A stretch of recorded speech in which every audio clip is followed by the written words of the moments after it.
Hello, everyone, honored guests, ladies and gentlemen. My name is Ahmed Dalal, and I'm the Dean of Georgetown University in Qatar. I'd like to thank you all for joining us at this collaborative event with Education Above All Foundation on working together during COVID-19, a global approach to development. Today's talk is part of a larger collaboration between Education Above All Foundation and Georgetown University in Qatar. Our partnership with Education Above All emerges out of our shared commitment to equitable access to education as a path to peace, sustainable development, and social justice. And together, Education Above All and ourselves at Georgetown, we derive inspiration from the vision of Her Highness Sheikh Hamouza bint Nasser, Chairperson of Education Above All Foundation and of Qatar Foundation, and the UN Sustainable Development Goals Advocate. This shared commitment to education has manifested in multiple initiatives. To start with, we have signed a memorandum of understanding that with Education Above All that facilitates diverse student recruitment through Education Above All's partner, the African Leadership Academy.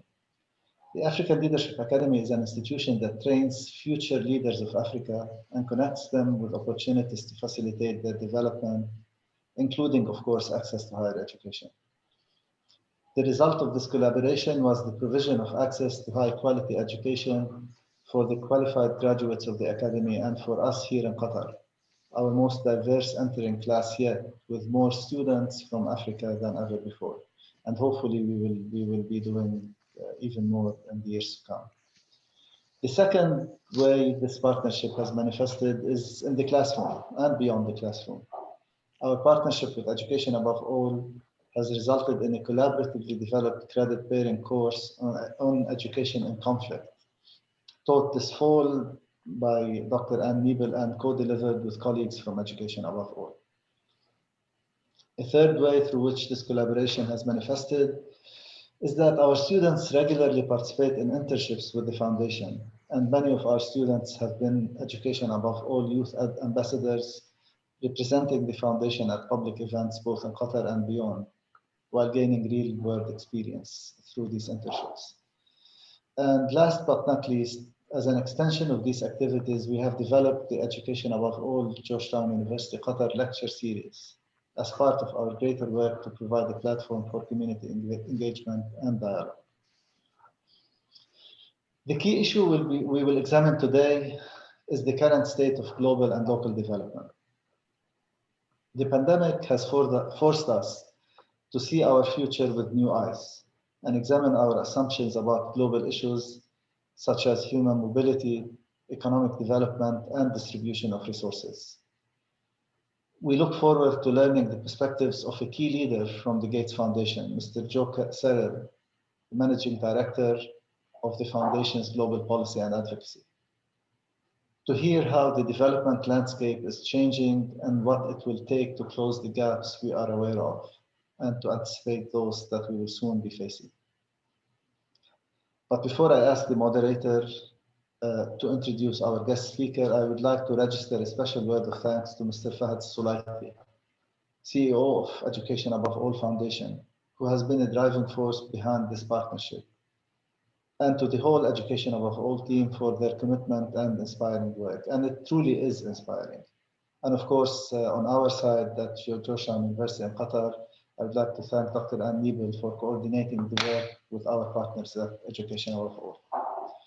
Now to the talk. Our moderator today is Assistant Professor of Economics at Georgetown University in Qatar, Dr. Jack Rosbach, who is currently teaching a course on poverty, growth, and inequality, which of course has direct bearing on today's topic. So now I would like to invite Dr. Rosbach to introduce our speaker and begin the discussion. Jack, please.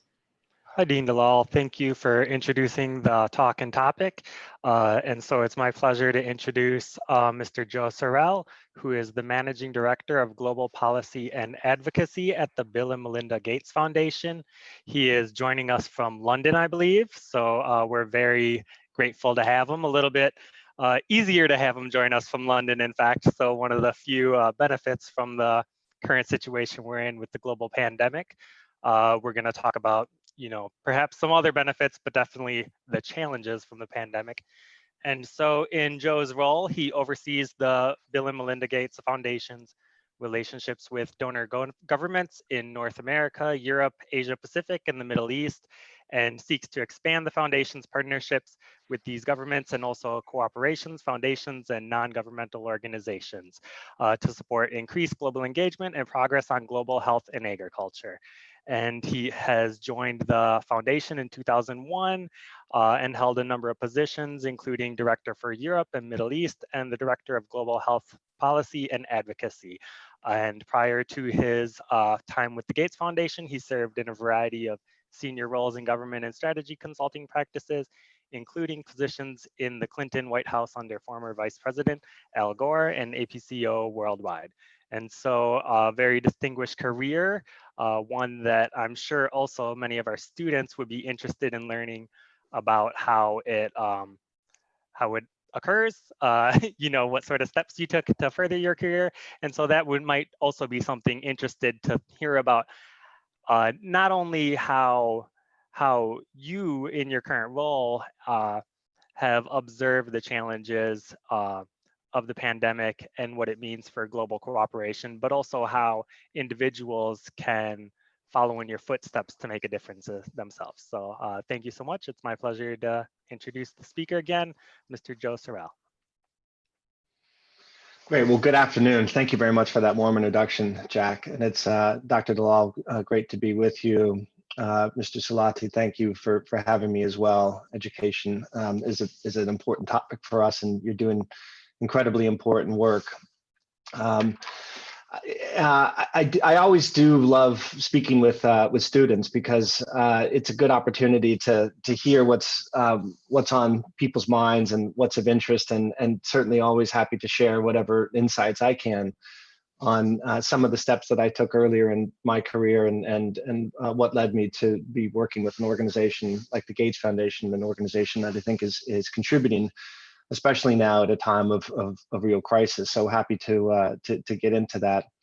What I thought I'd do is maybe just give a brief overview of the Gates Foundation's work, and then talk a little bit about the thing that's been occupying all of our time and attention, COVID, and how the foundation has been responding. But maybe hopefully leave you on a bit of an optimistic note about how we might emerge from this current crisis better, stronger, more resilient, not just to fight deadly pandemics in the future, but also as a world emerge in a way that leaves us stronger and better prepared in the future to withstand not just the health, but economic and other shocks that this crisis has really brought to bear.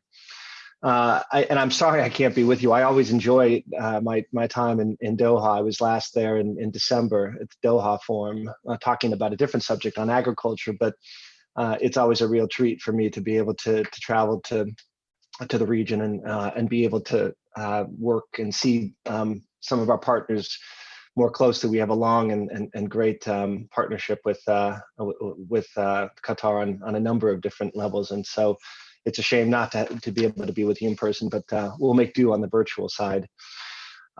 First, let me just say a few words about the Gates Foundation. We're still a relatively new organization. We're celebrating our 20th birthday this year. It's an organization that was started by Bill and Melinda Gates some 20 years ago as a way to try to think about how they could marshal some of the wealth that they've accumulated in their lifetimes and give back to society in a way that could really strengthen some of the institutions and address some of the critical issues that at the time and still as a world we're facing. The foundation is really operates under the belief that every person should have the chance to live a healthy and productive life, no matter where he or she lives. We really work every day to try to fulfill that mission. And up until this pandemic, I think that there's a lot of progress that we could point to. The world has been making tremendous strides in a number of areas, particularly in the area of health. So it does show that I think with concerted investment and good policy that we can tackle some of the big issues. Today, in addition to some of the work that some may have heard about on global health, we have a number of other areas. We have 38 areas of work that we currently support, and that is combating infectious diseases, ensuring more children and young people survive and thrive past the age of 5 years old, empowering the poorest, especially women and girls, to thrive and inspire people to take action and change the world. And that last piece, I think, is something that's important to us. It's not just about one institution trying to make a difference. It really is trying to work with partners around the world. No one institution, no one individual can have the kind of impact alone. It really does take and require working with partnerships. And so my team is based in London. We also have an office in Berlin. But the idea of my team is really to partner with governments around the world to try to work in a more collaborative way. The Gates Foundation, which currently has a budget of about $6 billion a year in the areas of health and agriculture, and a U.S. Focused program on education development, is by most measures a very large amount of money. We're very fortunate, very blessed, not just to have the resources of Bill and Melinda Gates, but now Warren Buffett as our third trustee. And someone who's devoted a majority of his wealth to supporting the Gates Foundation. But it's really small compared to the resources around the world that other governments are spending. And so the extent to which we can forge partnerships and collaborate with those governments, we can have a much bigger impact than working on our own. In addition to global health, one of the areas that I mentioned that we work on is on agriculture development, where we support a country-led inclusive agriculture transformation program across mainly sub-Saharan Africa and South Asia, because we strongly believe in the link between economic growth and increasing the incomes of smallholder farmers. I came to the foundation 20 years ago myself. It's May of next year that I'm celebrating my 20-year tenure at the foundation. As Jack was mentioning, I worked in the Clinton-Gore administration in Washington, D.C. from 1992 to 96. And after that time, moved to Seattle, Washington, where the Gates Foundation was just getting up and running. It was actually still a small program that focused on technology access in public libraries around the United States. Was incubated within Microsoft actually, and then spun out as a separate initiative, and through the efforts of Bill Gates's father, Bill Gates Sr., he really led the creation of a separate entity that was birthed 20 years ago, and today again focuses mainly on health, education, and agriculture development. My time has taken me working lots of different roles within the foundation. I started out as the foundation's head of communications. Some of you may be too young to remember that 20 years ago, there was a lot of controversy around why Bill Gates was deciding to give away all of his resources. People suspected that there were some ulterior motives, that perhaps because the company Microsoft was under investigation, that maybe Bill was trying to, as a PR stunt or gimmick, signaled he was trying to get in the business of philanthropy to soften some of the policy decisions that could affect the company. And so I was brought in to help try to tell the story of why the foundation, why Bill and Melinda were shifting some of their focus to philanthropy, that it had nothing to do with the company, that both Bill and Melinda have parents who really expected of them great things, and often quoted the line, with wealth comes responsibility. And they took that responsibility very seriously, and I think were persuaded very heavily by their parents, and particularly Bill Gates Sr. So that's we opened the office here in London about 10 years ago, again to get closer to some of the governments that we've been working with for quite some time. But this has given us an opportunity to have closer links with governments in Europe, with the Middle East, and increasingly in Asia. Today, however, in addition to a lot of the work that we had been doing up until the start of this year, COVID is for, like a lot of other people, taken over our lives. It's really something that most of, if not all of our 1,600 employees based in offices around the world are really focused nearly exclusively on, and that certainly extends to my own time and that of my teams. Since the outbreak of the COVID pandemic, we've been focused on trying to mitigate the impact and shorten the duration of this pandemic. We were pretty quick and had already been investing pretty heavily in pandemic preparedness.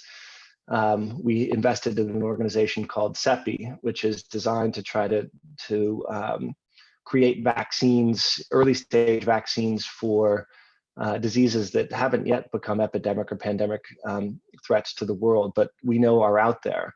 And so part of the rationale is to start that work now so that we could accelerate and we didn't have to begin from scratch some of those efforts if some of those threats, whether SARS, MERS, now another coronavirus, had become, before they become into a pandemic threat.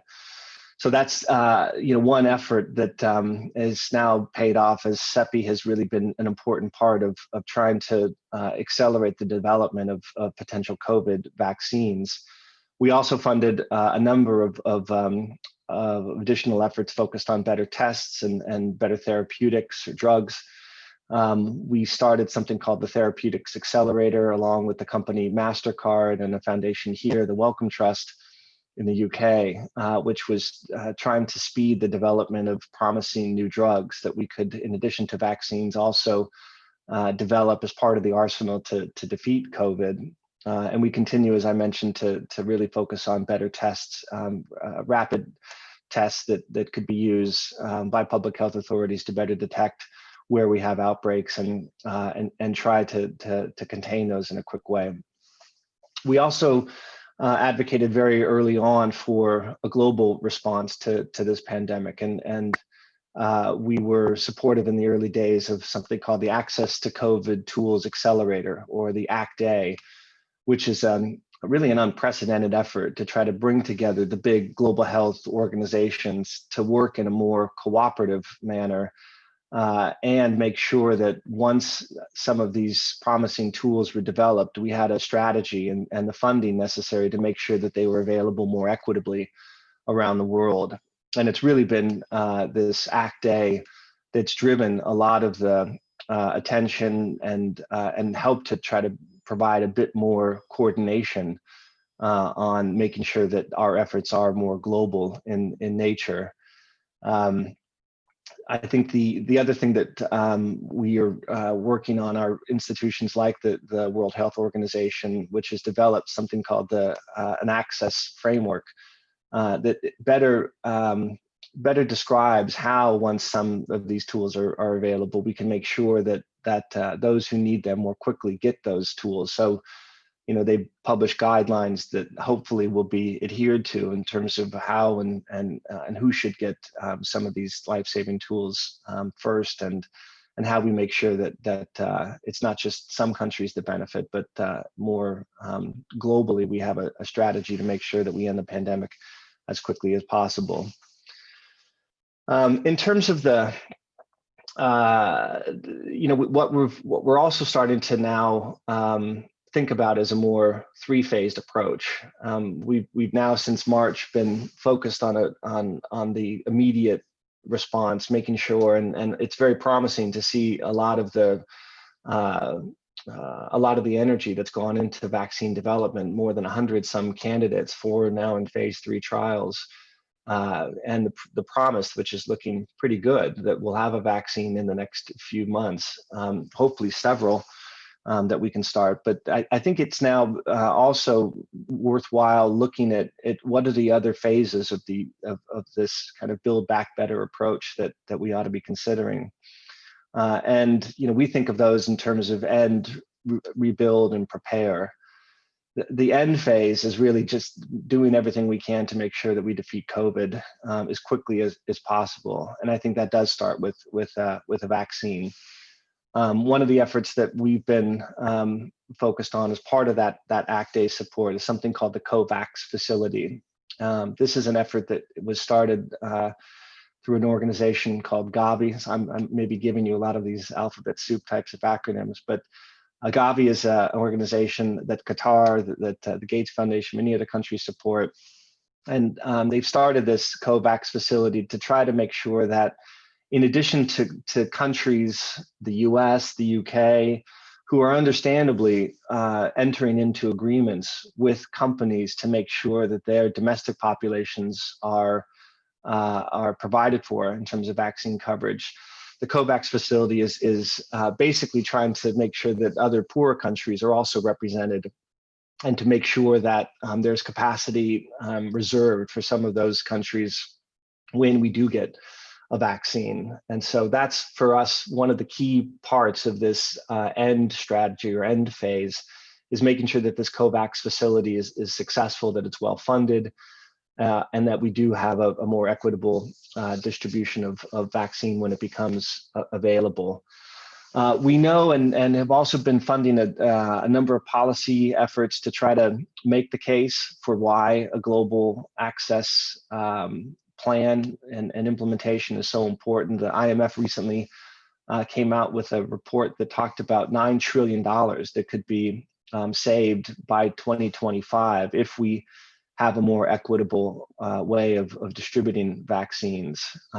So it's not just in a kind of moral interest that we want to pursue these policies. It's really also something that is just a smart economic way of making sure that in addition to ending the pandemic, we do so in a way that is smart, that economically we have an opportunity to build the economy back more quickly. So what happens in the next few months of this end phase is really important, and making sure that governments do think about a more universal approach, and making sure that some of these tools that I hope we'll start seeing more of are made available more widely is really important. Some of those policy decisions that we'll start seeing now. The second phase that we hope that there's going to be more discussion and we'll have, I think, an opportunity next year to really pursue some of these efforts is really in the rebuild phase. We know that there's been a tremendous loss in some of the momentum that I talked about earlier that we've made over the last decade or so. Some of the estimates that we've commissioned estimate that extreme poverty has gone up by 7% in just a few months because of COVID, which has ended essentially a 20-year streak of progress. Already in 2020, the pandemic's pushed almost 37 million people below the already very low poverty line of $1.90 a day. And so, we're seeing some of the huge impact that this is having in the lives of millions of people. Another proxy for the health of and some of the progress that we've seen is looking at vaccination, and we found that the coverage of vaccination, of basic vaccination, has really declined dramatically.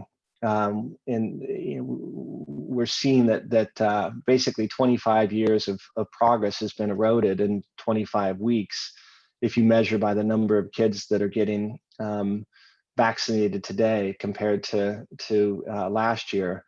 And again, this is a pretty good proxy for the health of health systems, and so a pretty alarming statistic. And so we have a lot to do on the rebuild side of things. There's some $18 trillion that's already been invested, mainly by rich countries, economic stimulus package, relief efforts to try to, really slow the economic decline. But one thing to keep in mind is many poor countries don't have the luxury of some of the same kinds of measures that richer countries do. And so one of the things we're hoping we'll have next year is an opportunity for a wider debate on what are the kinds of stimulus measures that we can put in place to support some of these low and middle income countries that don't have the same flexible fiscal policies that really helped them arrest the decline of their economies. There's a number of measures that have been already discussed in terms of debt suspension, trying to ease the debt repayments that many poor countries are bearing the brunt of, canceling some of these debts outright. There's other measures, something called special drawing rights or SDRs, that have been talked about that could provide more fiscal liquidity for some poorer countries at relatively no cost to some of the richer countries. We just have to think about creative ways that we can make sure that countries that have just been really put in a bad economic shape have an opportunity to rebuild their economy, to rebuild their livelihoods. And it's also worth talking about the disproportionate effects that COVID has borne. And it's mainly women who have borne the biggest brunt of this. That, you know, it's this economic damage has not been distributed equally. And so we have to think about designing inclusive economic policies that really support women as well in the future in this rebuild phase. I mean, some of the statistics we're already starting to see is women's jobs are nearly twice as vulnerable as men's during this crisis. That already before COVID, women entrepreneurs, whether they own tech companies or vegetable stands, had much more difficulty accessing credit and capital. And in a time of COVID, it's made their businesses even more vulnerable. And another statistic around women's paid work, while some of these jobs are evaporating incomes, declining, unpaid work caring for children and family members is also rising dramatically. Before the crisis, we knew that women were doing 2.5 times more work than men with unpaid caregiving domestic work. And we all know, many from firsthand experience, that this crisis has really put even more burden on families and particularly women. So we really need to make sure that women are put at the center of this rebuild phase, and that leaders and governments are putting this in mind when thinking about policies to build back in a more resilient and inclusive way. And then finally, the phase that we also need to start considering is on the preparing countries for future pandemics. And while it's too soon right now to be thinking about that as the primary focus, we need to also make sure that this kind of pandemic can never happen again. As I said, there are some things that have been put in place even before COVID that have, I think, helped speed the development of some of the tools that we're seeing. Let's not forget that we're seeing now in late stage phase 3 clinical trials 4 different vaccines with dozens more under development. It's been a remarkable acceleration over previous types of vaccines efforts to really make sure that we have something that's safe and effective soon. But we really do need to make sure that in the future, that in addition to vaccines, we have much better ways of testing and surveillance and all of the good public health measures that in the past have kept us safe, and that we design ways and platforms in the future to keep us safe from pandemics in the future. So maybe I'll stop there. I will say that some of the work that countries like Qatar have supported, some of the multilateral organizations like the Global Fund, Gavi, the Global Financing Facility, the Lives and Livelihood Fund. I mean, this is these are investments. Multilateralism has never been more important, and I hope one of the other things that will emerge from this crisis is a sense that we are all in this together. There are some crises like pandemics, like climate change, several others, where a go it alone approach is simply not going to work. And I think a commitment to multilateralism and working collaboratively is, this pandemic has reminded us more than ever the importance of that. And I do think that you know, together, working more collaboratively, we can come out of this in a much better place. But I think we need to be mindful of some of the ways and the policies that we enact over the next several months, how important those will be, and making sure that we design these policies and these efforts to be inclusive and not just accessible to the rich few, but the world as a whole. We have a real opportunity right now to make good decisions. I think your voices will be very important in this as well. And again, I hope we really do emerge this stronger, more united, and more resilient for the future. So thank you. Thank you so much, Joe, for all that talk. You touched on a number of points here that I think many people are interested in. And so we're going to go into the Q&A session for the rest of the talk. And so for participants, there is a Q&A session in which you can ask questions, and then from there we can select them. If I look down, I'm going to I have some people helping me coordinate and make sure that we don't miss important questions. But we also have a number of questions that were prepared in advance by students from my class in poverty, growth, and inequality at Georgetown University. When I told them the nature of your talk, they had a number of things that they felt were very interesting, and you actually touched on a large number of them, but we can go into depth for a few more. And so just to start off, I'll start with you finished with kind of like the hope for increased multilateralism, and I would say that certainly this pandemic has shown that going it alone is not going to work because it hasn't worked, right? So that is strong proof of the importance for multilateralism. But despite that, I guess I'm hoping for the backlash, but I'm still sensing the trend towards uncoordination and going it alone. And even before the pandemic, there was a nationalistic backlash to globalization and multilateralism, heightened by, there's always legitimate complaints, right? As you mentioned, for the vaccines, equitable distribution. If you give a vaccine to somebody in a developing country that needs it much more, well, that's still coming from somebody else, even if it's not as important. And so, well, there are, not important is not the right way to phrase it, but I think you know what I mean, that there are challenges to multilateralism, of course, because it's cooperation and where you both give up something to make the whole group better. For some reason, the word is skipping my mind.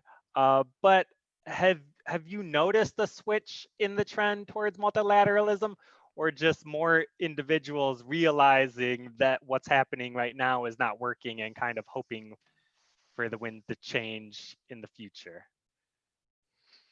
Yeah, I mean, that's obviously I think one of the key questions right now, and we're at a really pivotal moment on that. And I'd say, Jack, that the rhetoric is better than the reality. There's still time for people to, in their actions, catch up with the spirit and the rhetoric of cooperation.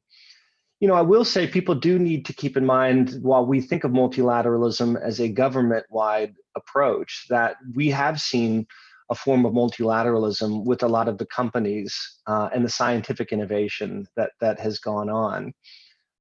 You've seen the statistics, the 140 plus vaccines and clinical trials in an unprecedented way right now. I mean, and I do think, and we talk with a lot of those companies, that there is a commitment. Nobody wants to be seen as making a lot of money off the back of a pandemic by sales of vaccines. These companies are willing to work in a at cost basis to make some of those products available, and they're willing to work with with some of these big multilateral organizations to make sure that some of these tools do get made available more widely. So I'm reasonably confident that there are sparks of cooperation that where people are coming together and the world is going to be better off because of it. I am a little more discouraged on the government side right now. Again, we've had leaders stand up and talk about why it's important and in our interest to work more collaboratively. But that Act A, this Access to COVID Tools initiative that I mentioned, is still $38 billion short of reaching some of the goals, which you put into comparison with $15 trillion, $18 trillion that have been spent, is a drop in the bucket. So I am reasonably hopeful. I think we've also had to make the case in smarter ways that I don't think it's a kind of moral suasion that's going to get people to recognize how important it is to work. We hear about COVID anywhere is COVID everywhere. I think we also need to be smart about why this is in our economic self-interest as well. And so when you have the IMF coming out saying there's a $9 trillion opportunity if we work together, leaders like the head of Qatar Airways saying we need to get business going again. And it's, we can't have a system where you have, rich countries being vaccinated, others behind. I mean, I think it's making the case on economic grounds as well, in addition to the appealing to people's kind of humanitarian nature that's really going to get people to, I think, wake up and realize that we need to be working, much more collaboratively. And I am hopeful. We'll see what happens with the U.S. elections. That's a big wild card. I mean, the U.S. not being involved in this kind of crisis, they should get more credit for the research and development that they've been investing in.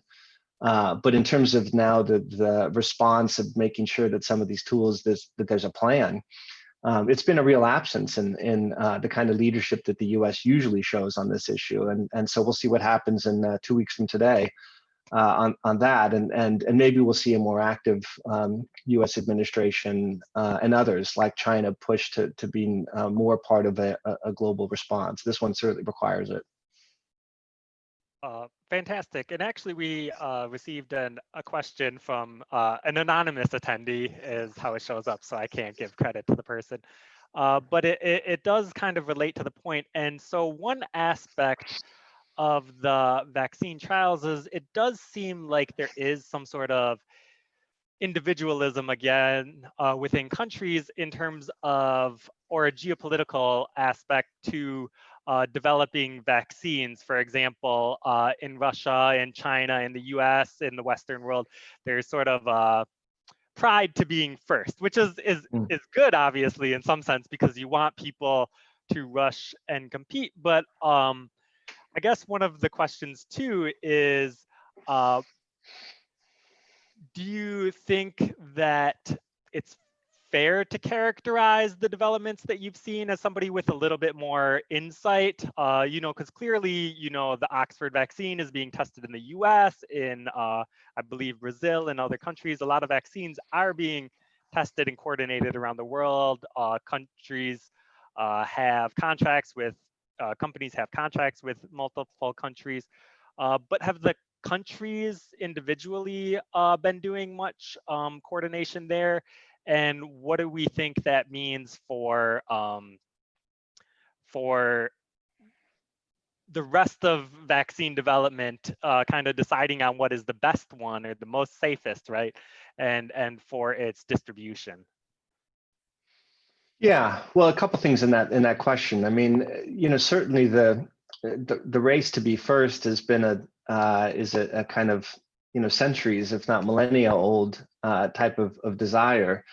I was listening to a great new podcast by the researcher Eric Lander called Brave New Planet, and he talks about some of the Sputnik arms race. No coincidence that the Russians' COVID vaccine candidate, I still call it a candidate, was named after that Russian space voyage that triggered a lot of a wave of scientific innovation. It injected billions of dollars into the U.S. economy, certainly probably others who wanted to make sure that they weren't left behind in the field of science and discovery. And that there's a certain kind of competition that is good, because it has it did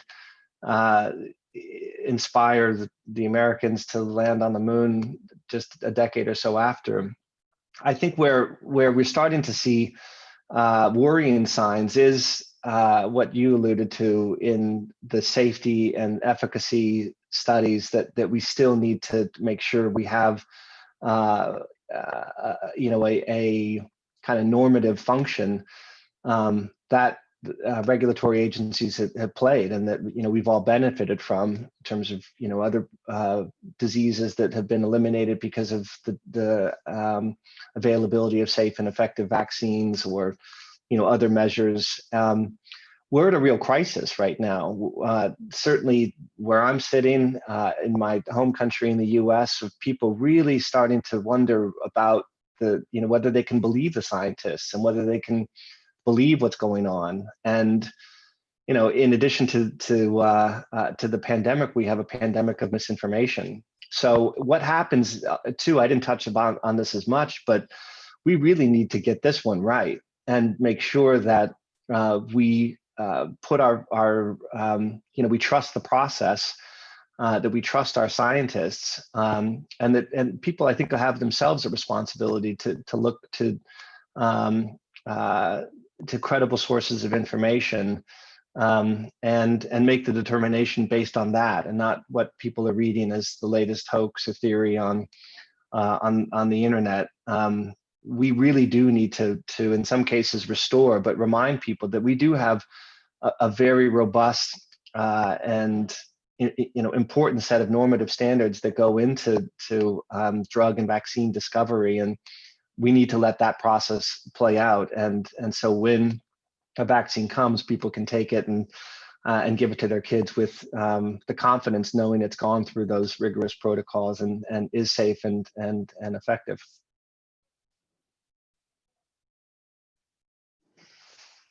I was muted there.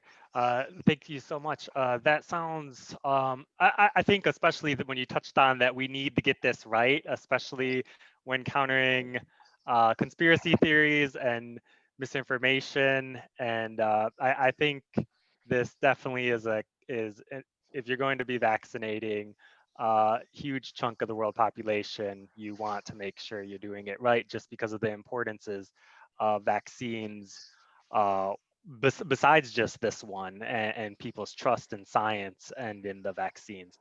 And so we're going to go a little bit. I have another question.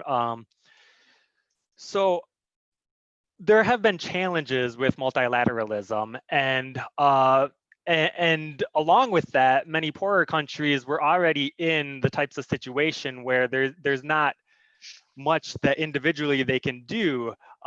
People can't stop working when you're in extreme poverty. You can't enact the sort of stimulus measures. You can't, I'm not even sure if they should be called stimulus measures right now. They're almost, for the bigger part, disaster relief measures for the pandemic, to just make sure people can survive. And so there's concerns whether poor countries can do anything about this in some sense without relying on foreign countries, just because of the already existing difficulties of extreme poverty. And so I guess one of the questions is there hope for obviously organizations like the Bill and Melinda Gates Foundation will continue to collaborate with these countries. But if multilateralism doesn't improve, do you see much hopes, or is this just the kind of the cry that that it's just more important now than ever? Yeah, of course I'm hopeful, and of course I don't think it resides entirely on a multilateral system mobilizing effectively to address some of these these huge. This is an unprecedented crisis, and I think that it's going to take all sectors and many different actors coming together to try to play a role in this. I am hopeful. I'm optimistic by nature that we'll have a more effective multilateral response in the future. And I coming out of these IMF World Bank meetings happening this week, again, there's a lot of rhetoric and signs of hope. I think there's been serious discussions on some measures like debt cancellation or debt suspension.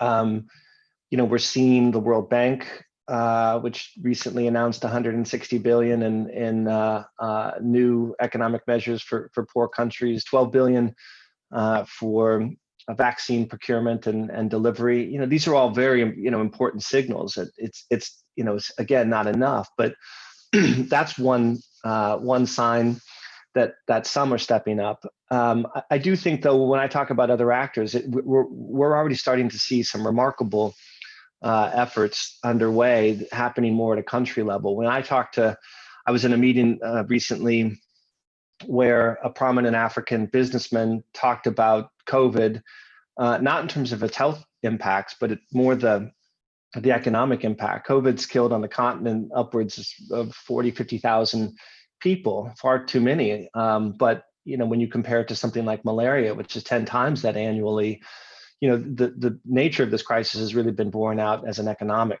issue for many. And so the real test is going to be, can we start to figure out ways for others to come together? And on that, I'm encouraged. There's efforts that we're starting to see. The Indian government, which already started to gather gender disaggregated data. Because of that, we're able to provide economic stimulus to some 200 million women in India because they had taken the necessary steps, and they know that women were being economically disproportionately impacted as part of this effort. In Nigeria, the Oyo state government has been running something called the School on Air program to ensure that learning continues during the school closure, with companies like Airtel providing free data for each participating student. We're seeing in Nigeria more than 100 different private sector partners, including corporations, individuals, creating something called the Coalition Against COVID that has raised about $80 million to bolster the government's response. So, we're starting to see a lot of important efforts come together, not just at the multilateral, but also at the national, subnational level. I'm reasonably confident that if you think of COVID as an accelerator, that we're going to be seeing soon the acceleration of a lot of new innovation. Crisis does create opportunity in terms of people finding new ways to have to do things a bit differently. And in some cases, I hope those changes are good and lasting. But it's no doubt it's going to be a pretty tough road ahead in the next year or so, and we're going to have to make sure that everyone is at the table. As you mentioned, so rich countries have embraced technology to adapt to the pandemic, as this event is evidence of right now. And so is this something that's also been observed to the same extent in poorer countries? Or is there, like, in your view, is this an opportunity for a jump forward? As tech, in some sense, lowers the barriers to collaboration across countries, or is it something that is at risk of further driving the development gap between countries? Yeah, I think the risk is certainly there. But I think we are seeing good examples, a couple that I listed that have given hope to this idea that countries are finding new ways to do things. I mean, one example is the ability to provide cash payments digitally, bypassing brick and mortar branch bank systems of having people come in and access financial credit or other forms of capital. We're seeing in good in a number of areas, South Africa, that's now providing social protection payments safely via electronic means, as opposed to putting people at risk. And so I do think, as a driver of innovation, we'll see more examples of countries that are doing things in more creative ways. The risk, of course, is though that if you have a situation where some countries are kind of beating back both the health and economic effects, more quickly than others because they have an access to some, wider fiscal measures that we could leave generations behind. It's why I'm, Education Above All is, I think, a great organization that's thinking about the digital learning agenda. My kids have been spending a lot more time. They're back in school now, but first parts of this year, spending a lot more time on Zoom, trying to take their classes. And it was a pretty awful experience, to be honest. But there was a lot of work over the summer and a lot of work, I'm sure, everywhere, of people now trying to figure out how kids can get quality education, hopefully in classroom settings, but if not, figuring out ways to do so remotely. And so I think, like on the health and biotechnology side of things, where one of the legacies of COVID will be a renaissance in new innovation and new ways to apply what we've learned in COVID to other diseases. Hopefully we'll see other sectors benefit as well, education being one of those, because there's been a huge necessity to try to educate millions and millions of kids around the world without the traditional tools we have. And so I'm hopeful it's one of the things that will come as a kind of legacy of this that's more positive than the kind of crisis that we're facing right now. Thank you. And I am hopeful that it'll be a positive as well. And I think, like you said, there is, a lot of possible lasting positive implications from this. At the same time, a lot of the concerns that we have are permanent ones, right? So not just the pandemic, which will have the vaccine soon, it hopefully, nothing is for certain these days, but after that, with the children out of school, with the fall on the vaccine, at the same time, budgets are kind of being hit at the time when funds are needed more than ever, and sometimes it's hard to do this sort of intertemporal budgeting when you're restricted in the short term. And so what do you think are the most important lasting challenges once we no longer have to be concerned with the immediate fallout of the vaccine? And so once economies start to recover and once it's safe to interact with each other, borders open up, what do you see as the most lasting issues besides making sure this never happens again? Yeah, well, I think that will be one of the most important lessons, that we need to kind of make sure that the world has a more resilient way to protect against this kind of event. I think it's going to be a big reminder for people about the importance of investing in health. Too often we think of health as going to see a doctor when you're ill and getting some treatment and things, hopefully end up well. But, what we sort of fail to miss when we think about health in a more holistic way is the importance of public health. And in too many countries, too many parts of the world, investments in public health have really been faltering. So I hope this is a wake-up call There are some countries, the United Kingdom being one of those, that really want to put high on the agenda of their G7 presidency next year, a investment plan that the world should be considering for more commitment into strengthening, improving primary health coverage for people living all over the world. And again, trying to make that point that it's not just in the interest of helping people live productive lives, it's in everyone's interest to have a world that's healthy and free from disease. And so I think that's one element of that. I think there's a real ability to also make sure that when we put some of these massive spending programs into place, that we do so in a way that is more inclusive and that is more green. The sums at play here really give us an opportunity to think a bit differently about how do we make these investments in such a way that we start to really get at some of the kinds of issues that have been nagging for a very long time.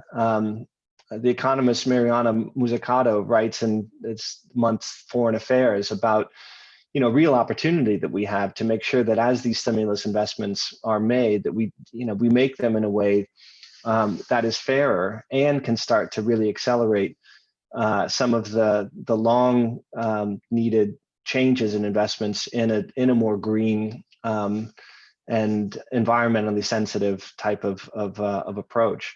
So I think that's the other piece, and I think it is going to be a big wake-up call on the gender side of things. I think people will realize that there were some that really bore the brunt of and disproportionately were impacted in this crisis, and that there too the world has a real opportunity to make sure that hopefully with more women policymakers at the table, but there's an opportunity to design policies that really get at some of the gender disparities that Melinda Gates certainly talks about quite a bit, and that can also provide a real opportunity in the future to make sure that we emerge from this stronger. That's it's good to hear about the UK's investment plan, and so we actually are just about done, and Dean Dalal is going to thank you. And so I wish I would have had more time to ask a few more questions there. I think it's very interesting, and so we have questions remaining on a host of topics, including so the UK is realizing how important it is we don't release funding. What sort of multilateral steps can be ensured that countries collectively agree to collectively maintain their funding and to prevent other countries from doing that? And then also bringing light to the other challenges. Pandemics are not the only challenge. And so you mentioned the importance of green approaches. And so thinking about how the pandemic is related to the battle against climate change as a whole another hour talk, I guess. I would love to have gotten into that too. And so I'll let Dean Dalal thank you again, and thank you also for joining us for this talk. Thanks, Jack. Well, thank you everyone for joining us for this most interesting presentation. Thank you, Joe, for coming online with us today and for sharing these very interesting views and on topics which are on all of our minds. And thank you, Jack, for moderating the discussion. And of course, thanks to our colleagues at Education Above All for their initiatives. Everyone, please stay safe, and we'll meet again before long. Take care. Bye-bye. Meet again. Thank you, Joe. Thank you so much. We really appreciate it. And thank you, Jack, for moderating this. We appreciate Dr. Ahmed's support to coordinate and to have this very, very important lecture for us. We benefit a lot from what you have said today, and looking forward, to end this COVID-19, and hope, that we have a good year by 2021 without COVID. Thank you so much. Thank Inshallah. you. Thank you. Thank you, Mr. Salani. Dr. Dalal, thank you very much. It's been a real pleasure. Thank you. Bye-bye.